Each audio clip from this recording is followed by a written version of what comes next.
du Père et du Fils et du Saint-Esprit. Le Seigneur nous rassemble et nous invite à être ses témoins. Qu'il vous accorde sa grâce et sa paix. Béni soit Dieu.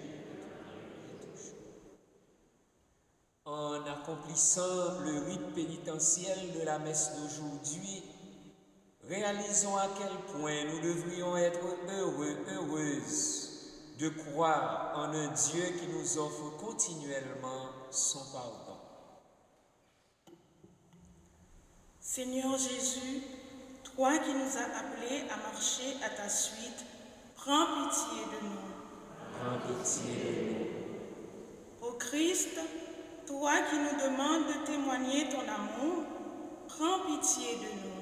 Prends pitié de nous. Seigneur, toi qui veux que nous soyons sel de la terre et lumière du monde, prends pitié de nous.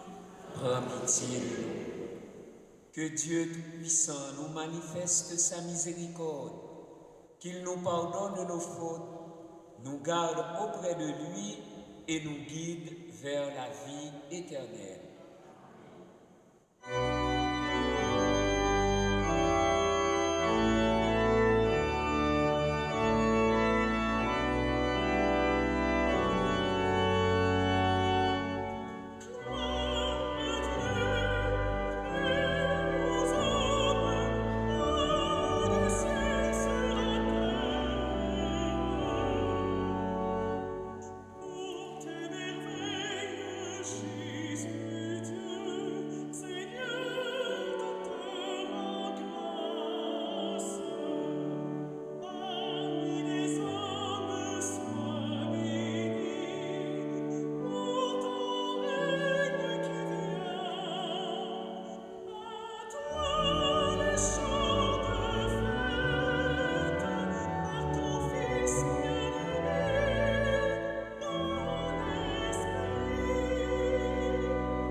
Prions le Seigneur. Dieu qui montre aux égarés la lumière de ta vérité pour qu'ils puissent reprendre le bon chemin, donne à tous ceux qui se déclarent chrétiens de rejeter ce qui est indigne de ce nom et de rechercher ce qui lui fait honneur. Par Jésus-Christ, ton Fils, notre Seigneur et notre Dieu, qui règne avec toi et le Saint-Esprit, maintenant et pour les siècles des siècles.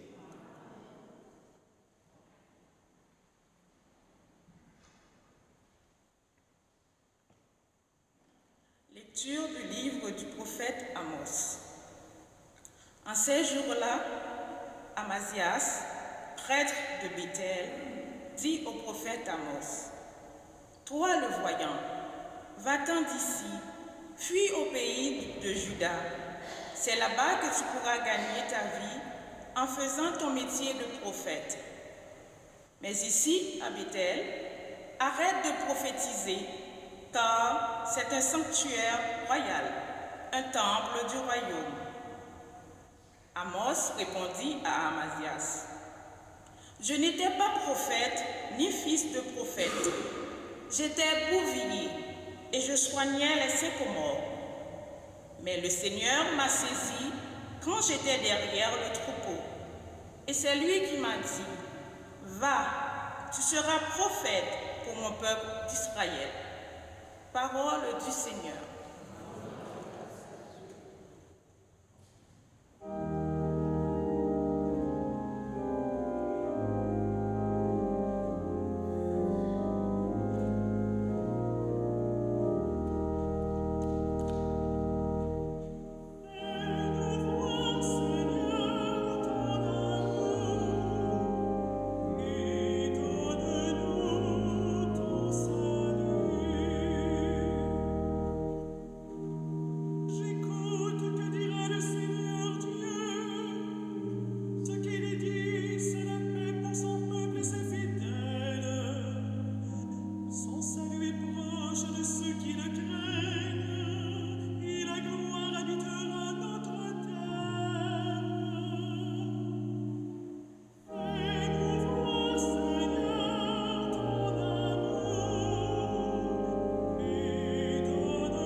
Lecture de la lettre de Saint Paul, apôtre aux Éphésiens.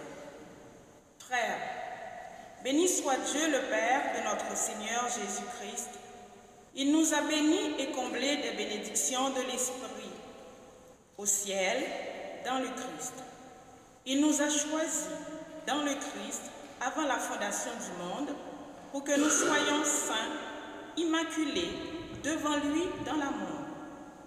Il nous a prédestinés à être, pour lui, des fils adoptifs par Jésus le Christ. Ainsi, il a voulu sa bonté à la louange de gloire de sa grâce, la grâce qu'il nous donne dans le Fils bien-aimé. En lui, par son sang, nous avons la rédemption, le pardon de nos fautes. C'est la richesse de la grâce que Dieu a fait déborder jusqu'à nous en toute sagesse et intelligence. Il nous dévoile ainsi le mystère de sa volonté, selon que sa bonté l'avait prévu dans le Christ, pour mener les temps à leur plénitude, récapituler leur toutes choses dans le Christ, celle du ciel et celle de la terre. En lui, nous sommes devenus le domaine particulier de Dieu.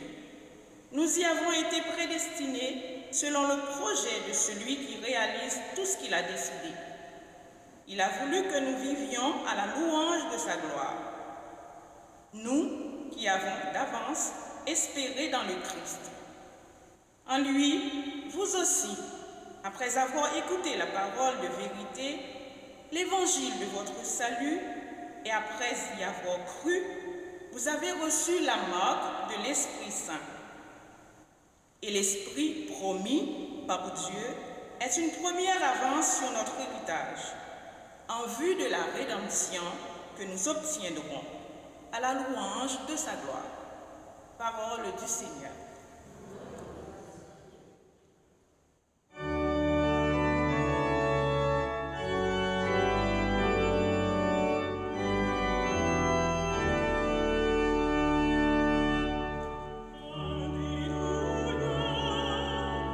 Alléluia,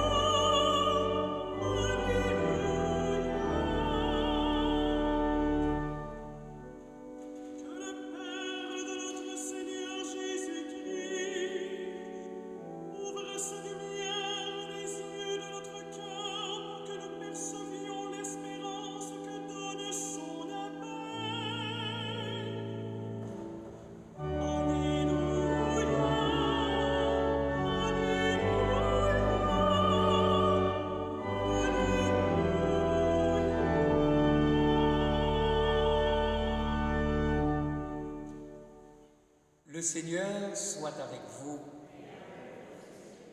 Évangile de Jésus-Christ selon saint Marc.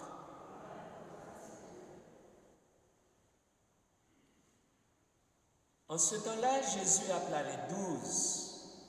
Alors il commença à les envoyer en mission 2 par 2. Il leur donnait autorité sur les esprits impurs et il leur prescrivit de ne rien prendre pour la route, mais seulement un bâton, pas de pain, pas de sac, pas de pièces de monnaie dans leur ceinture. Mettez des sandales, ne prenez pas de tunique de rechange.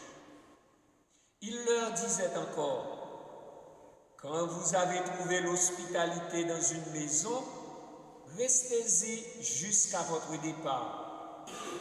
Si dans une localité, on refuse de vous accueillir et de vous écouter, partez et secouez la poussière de vos pieds, ce sera pour eux un témoignage.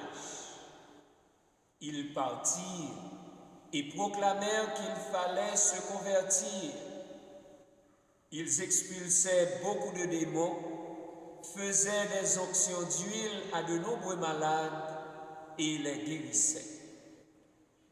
Acclamons la parole de Dieu.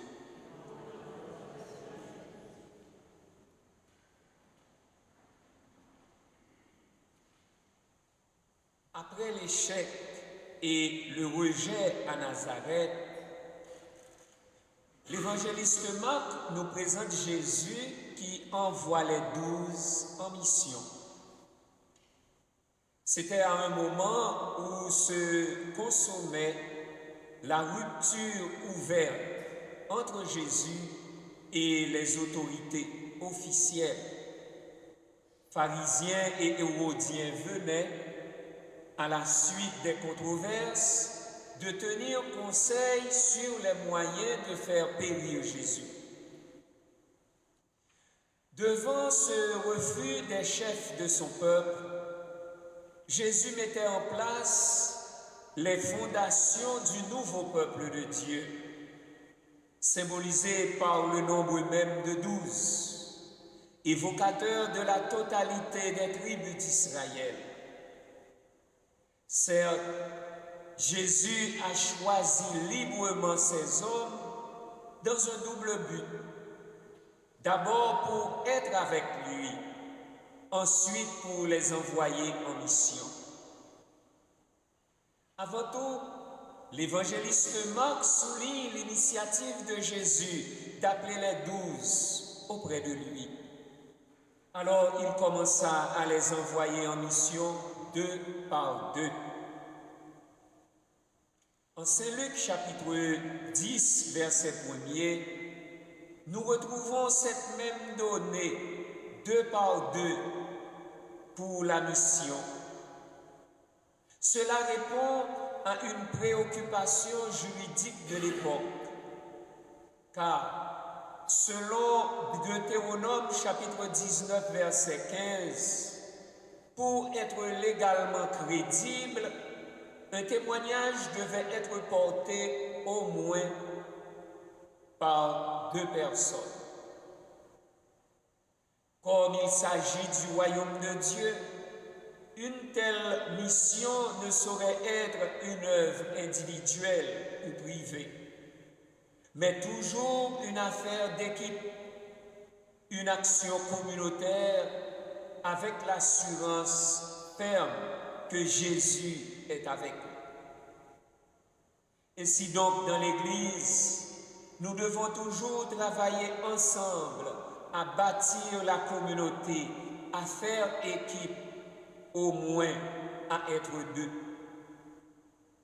Voilà pourquoi les époux chrétiens sont aussi considérés comme 2 missionnaires, 2 témoins de l'unité et de l'amour de Jésus dans le monde. Saint Marc ne précise pas ici le contenu du message dont les missionnaires sont porteurs. Tout l'accent porte sur l'autorité que Jésus confère aux 12 contre les esprits impurs. Viennent ensuite les conditions et les exigences de cet envoi en mission.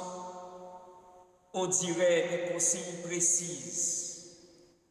Jésus leur prescrivit de ne rien prendre pour la route, mais seulement un bâton, pas de pain, pas de sac, pas de pièces de monnaie dans leur ceinture.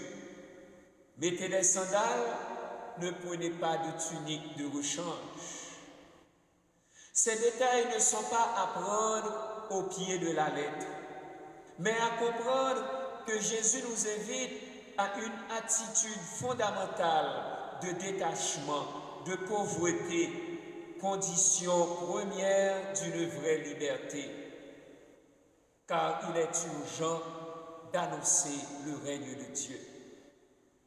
Pour cela, le disciple doit éviter de se faire retarder dans sa course par aucun bagage superflu, par aucune attache paralysante et même par la menace de mort d'un individu mal intentionné. Le conseil de Jésus d'accepter la première hospitalité peut se comprendre dans le cadre des coutumes orientales, où recevoir l'hôte de passage est un droit sacré. Alors, sachez que le messager de Jésus n'est jamais un touriste dans la communauté. Sachez aussi que la mission exige la rapidité, le dépouillement et la liberté. Le missionnaire, disciple de Jésus, n'a pas à s'encombrer de l'inutile, ni à se laisser accaparer par ceux et celles qui l'accueillent ou à ceux et celles qui ne l'acceptent pas. Étant donné que Jésus, lui aussi, a fait l'expérience du rejet à Nazareth, dans sa propre maison, il est en mesure d'aviser aux 12, comme à tout missionnaire dans l'Église, si dans une localité on refuse de vous accueillir et de vous écouter, partez et secouez la poussière de vos pieds, ce sera pour eux un témoignage.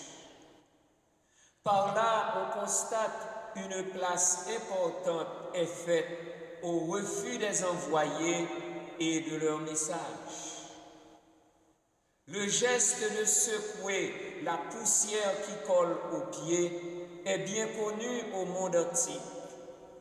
C'est une manière de marquer la rupture et la volonté de ne rien emporter de la cité qui refuse l'Évangile. Ici, selon l'évangéliste Marc, c'est également une manière de souligner la gravité du refus de la bonne nouvelle et une sorte de prélude au jugement de Dieu. En fait, Jésus nous avertit, nous ne serons pas toujours reçus. Nous n'avons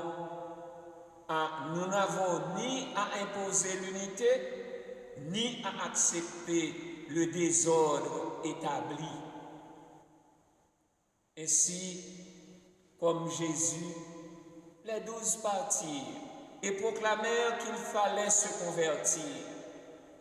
Ils expulsaient beaucoup de démons, faisaient des onctions d'huile à de nombreux malades et les guérissaient.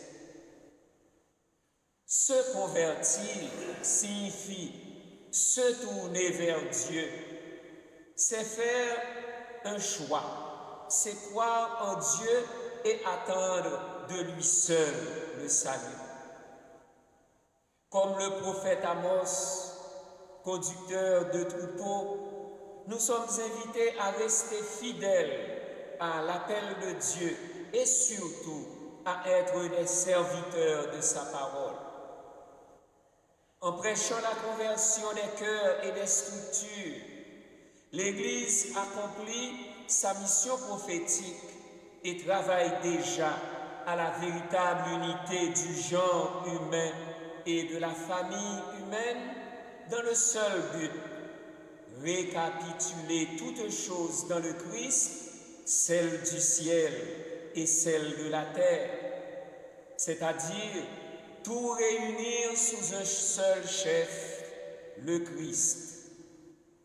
Telle est la volonté de Dieu notre Père, nous dit l'apôtre Paul dans la deuxième lecture.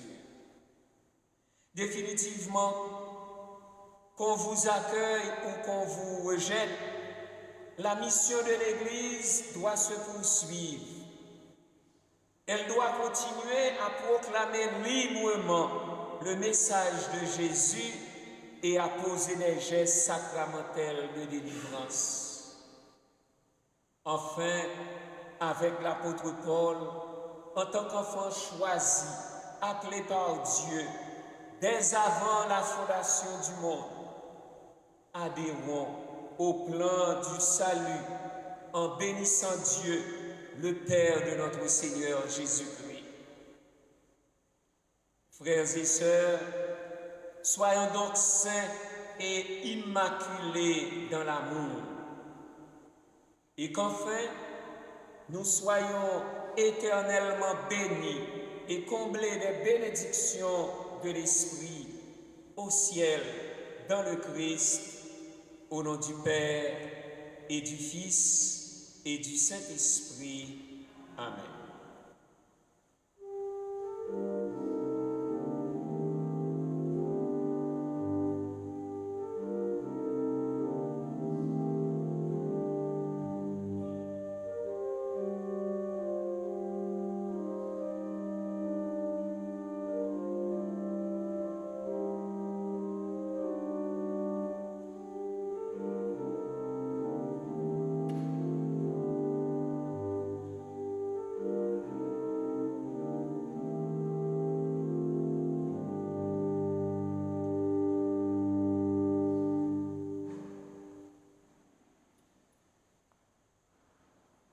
Proclamons la foi de l'Église avec le symbole des apôtres. Je crois en Dieu, le Père Tout-Puissant, Créateur du ciel et de la terre, et en Jésus-Christ, son Fils unique, notre Seigneur, qui a été conçu du Saint-Esprit, est né de la Vierge Marie, a souffert sous Ponce Pilate, a été crucifié, est mort et a été enseveli, est descendu aux enfers, le troisième jour est ressuscité des morts, est monté aux cieux, est assis à la droite de Dieu le Père Tout-Puissant, d'où il viendra juger les vivants et les morts. Je crois en l'Esprit Saint, à la Sainte Église catholique, à la communion des saints, à la rémission des péchés, à la résurrection de la chair, à la vie éternelle. Amen. Le moment est venu de présenter à Dieu nos demandes. Faisons-le avec simplicité et confiance. Il entend nos prières et y répond en nous donnant tout ce dont nous avons besoin pour être ses disciples. Viens à notre aide, Seigneur. Viens à notre aide, Seigneur. Le Seigneur nous demande d'être sel de la terre et lumière du monde. Implorons son soutien. Viens à notre aide, Seigneur. Le Seigneur nous demande de venir en aide aux petits, aux faibles, aux rejetés, aux malades, aux désespérés. Implorons son soutien. Viens à notre aide, Seigneur. Le Seigneur nous demande de nous aimer les uns les autres comme il nous a aimés et de pardonner à ceux et celles qui nous ont offensés. Implorons son soutien. Viens à notre aide, Seigneur. Le Seigneur nous demande de témoigner de lui avec audace et courage. Implorons son soutien. Viens à notre aide, Seigneur. Portons dans nos prières aujourd'hui le le peuple haïtien humilié par ce qui est arrivé à son président. Qu'il était bon ou non, ce n'est pas à nous de juger, mais il ne méritait pas la mort en ce sens. Demandons au Seigneur de l'accueillir chez lui et implorons son soutien. Viens à notre aide, Seigneur.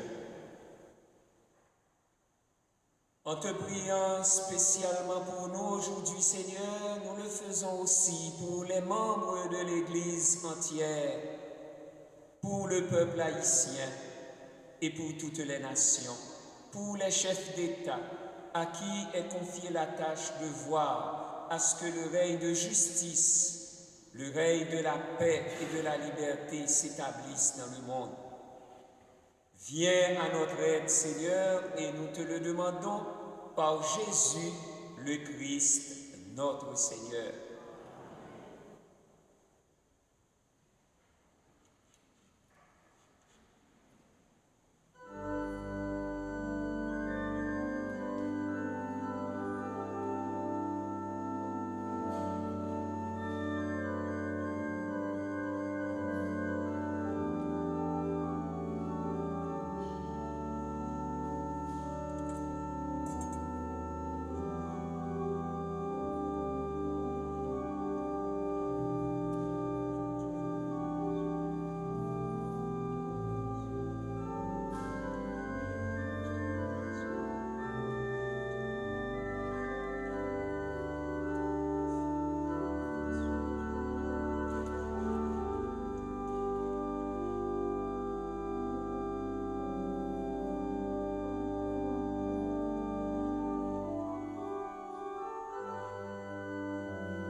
Prions ensemble au moment d'offrir le sacrifice de toute l'Église.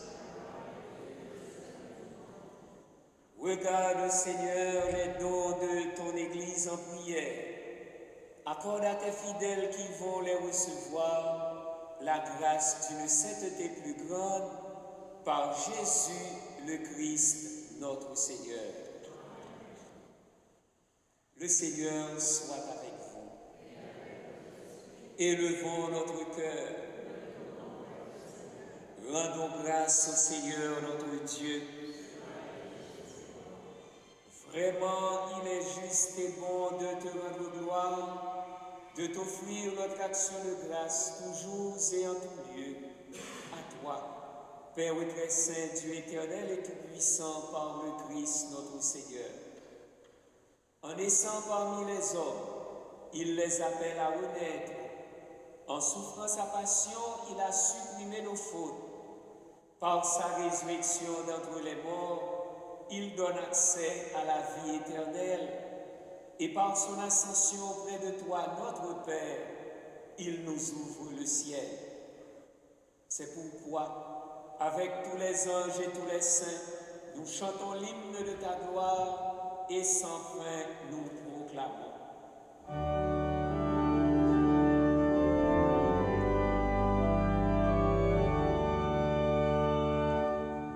Gloire.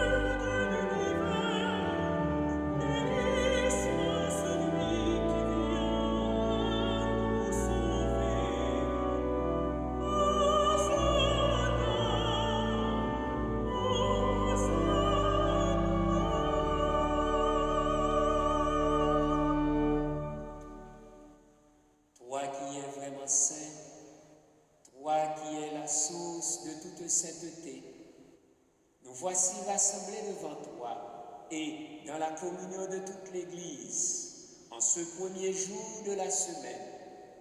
Nous célébrons le jour où le Christ est ressuscité d'entre les morts. Par lui que tu as élevé à ta droite, Dieu notre Père, nous te prions. Sanctifie ces offrandes en répandant sur elles ton esprit, qu'elles deviennent pour nous le corps et le sang de Jésus, le Christ, notre Seigneur. Au moment d'être livré et d'entrer librement dans sa passion, il prit le pain, il rendit grâce, il le rompit et le donna à ses disciples en disant: prenez et mangez-en tous, ceci est mon corps livré pour vous.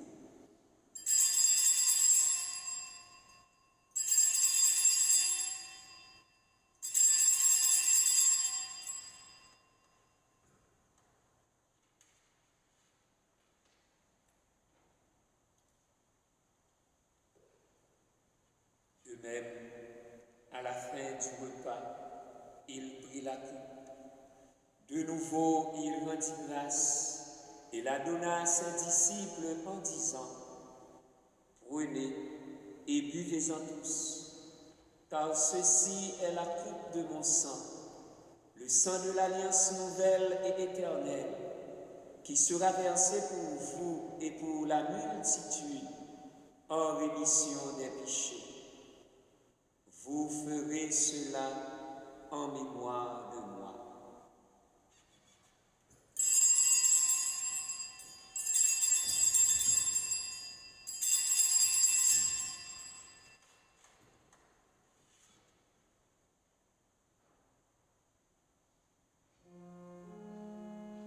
Il est grand le mystère de la foi.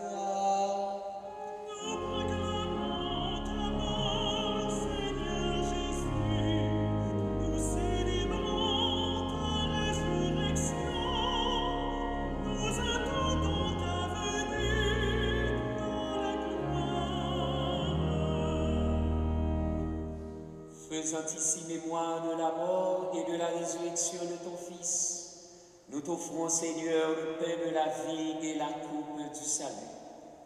Et nous te rendons grâce, car tu nous as choisis pour servir en ta présence. Humblement, nous te demandons qu'en ayant part au corps et au sang du Christ, nous soyons rassemblés par l'Esprit Saint en un seul corps. Souviens-toi, Seigneur, de ton Église répandue à travers le monde. Fais-la grandir dans ta charité avec le pape François et nous te prions pour son prompt rétablissement. Souviens-toi de notre évêque Christian et de tous ceux qui ont la charge de ton peuple. Souviens-toi aussi de nos frères qui se sont endormis dans l'espérance de la résurrection. Souviens-toi de Madame Carmel Lorrain et de tous les hommes qui ont quitté cette vie. Reçois-les dans ta lumière auprès de toi. Sur Yves Donald Saint-Phar, Edwige Simon, Roque Francesco Saint-Phar à l'occasion de son anniversaire, Oriane Saint-Phar, Reina Simon Régis, Benoît Simon Régis, Alexa Colbert, Georges-Éric Colbert, Gary Georges en action de grâce, Marie Métellus, Rita Bernadette Alexandre, Maxime Landrin, Marie-Renée Charles Landrin, Alexandre Landrin à l'occasion de son anniversaire, Jimmy Diligent, Stanley Charles, sur le peuple haïtien en tout entier et sur nous tous enfin, nous implorons ta bonté. Permets qu'avec la Vierge Marie, la bienheureuse Mère de Dieu, avec Saint Joseph son époux, avec les apôtres, Saint Vincent de Paul et les saints de tous les temps qui ont vécu dans ton amitié, nous ayons part à la vie éternelle et que nous chantions ta louange par Jésus-Christ, ton Fils bien-aimé. Par lui, avec lui et en lui, à toi, Dieu le Père Tout-Puissant, dans l'unité du Saint-Esprit, tout honneur et toute gloire pour les siècles des siècles.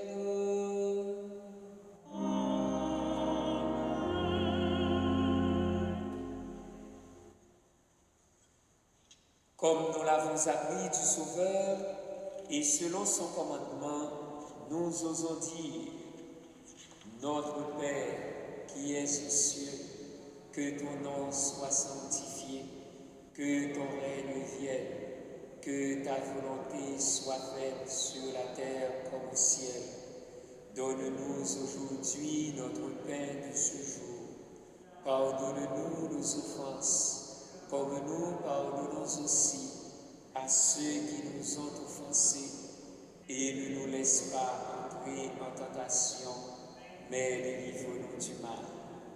Délivre-nous de tout mal, Seigneur, et donne la paix à notre temps. Par ta miséricorde, libère-nous du péché. Rassure-nous devant les épreuves, en cette vie où nous espérons le bonheur que tu promets et l'avènement de Jésus-Christ, notre Sauveur.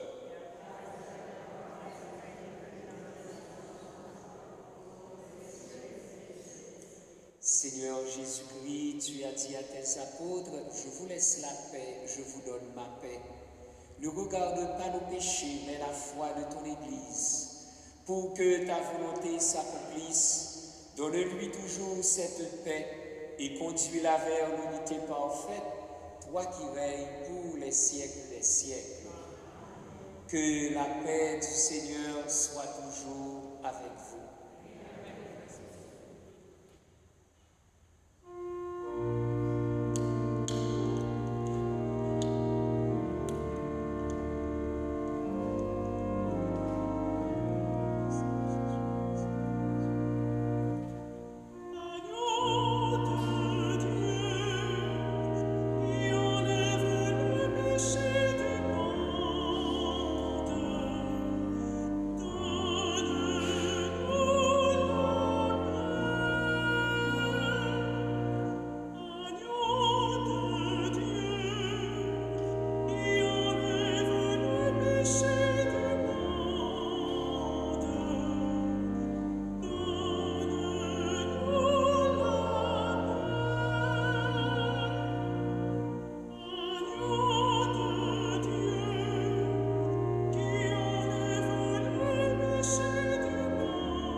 Heureux les invités au repas du Seigneur.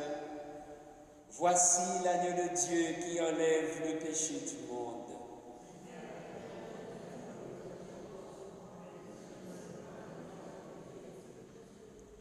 Le corps du Christ.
le Seigneur. Nourris de ton Eucharistie, nous te supplions, Seigneur, chaque fois que nous célébrons ce mystère, fais grandir en nous ton œuvre de salut. Par Jésus le Christ, notre Seigneur.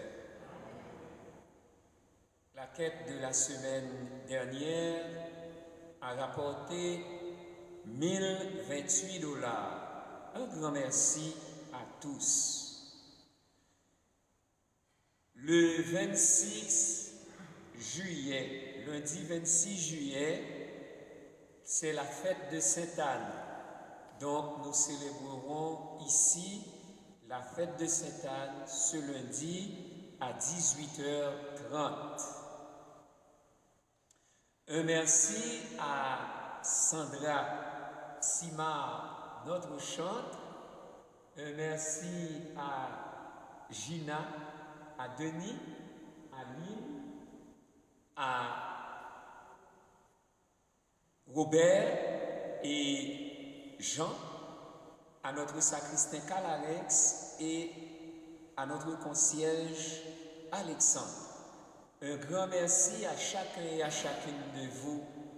Je voudrais particulièrement dire merci à tous les paroissiens qui, au cours de la semaine, m'ont appelé ou qui m'ont croisé en disant, en me témoignant leur sympathie pour le peuple haïtien.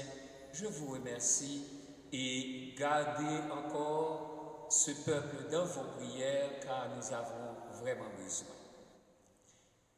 Le Seigneur soit avec vous. Que Dieu Tout-Puissant vous bénisse, le Père, le Fils et le Saint-Esprit. Allez dans la paix du Christ. Un merci à Louis de Carufel, notre caméraman. Bon dimanche.